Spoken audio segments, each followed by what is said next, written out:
대전과 세종, 충남에서도 모두 코로나19 확진자가 나오면서 지역사회 전파 단계로 들어간 가운데 진단 검사망을 넓고 촘촘하게 깔아놓는 일이 더욱 중요해지고 있는데요. 오늘 닥터리포터에서는 코로나19 검사 방법과 관련된 시청자 여러분들의 궁금증을 풀어드리겠습니다. 정진규 객원의학 전문기자의 보도입니다. 코로나19 확산 초기에는 이 바이러스만을 콕 집어 판별할 수 있는 검사법이 없었습니다. 때문에 코로나 바이러스인지 확인한 뒤 사스나 메르스 등 기존 6가지 코로나 바이러스와 비교하는 판코로나 바이러스 검사법을 사용했습니다. 하지만 2단계 절차를 거쳐야 하다 보니 확진 여부가 나오는데 꼬박 하루가 걸렸습니다. 하지만 2월부터는 실시간 유전자 증폭 PCR 검사가 도입되면서 6시간 안에 확진 여부를 가려낼 수 있게 됐습니다.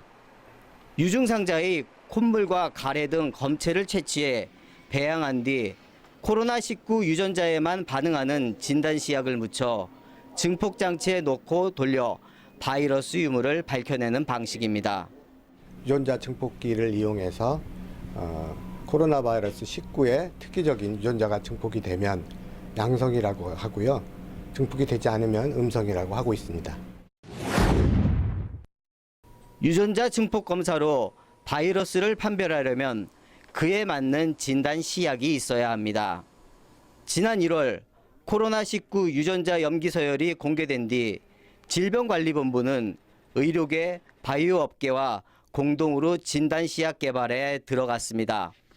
2015년 메르스 사태 이후 도입된 긴급 사용 승인 제도를 통해 보통 1년 가까이 걸리는 진단 시약 개발 및 검증, 승인 과정이 17일 만에 이루어져 가능한 일이었습니다.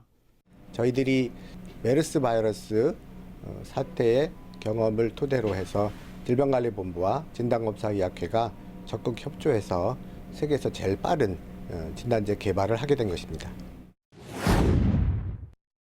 코로나19가 의심돼 진단 검사를 받을 수 있는 대상은 점점 넓어지고 있습니다.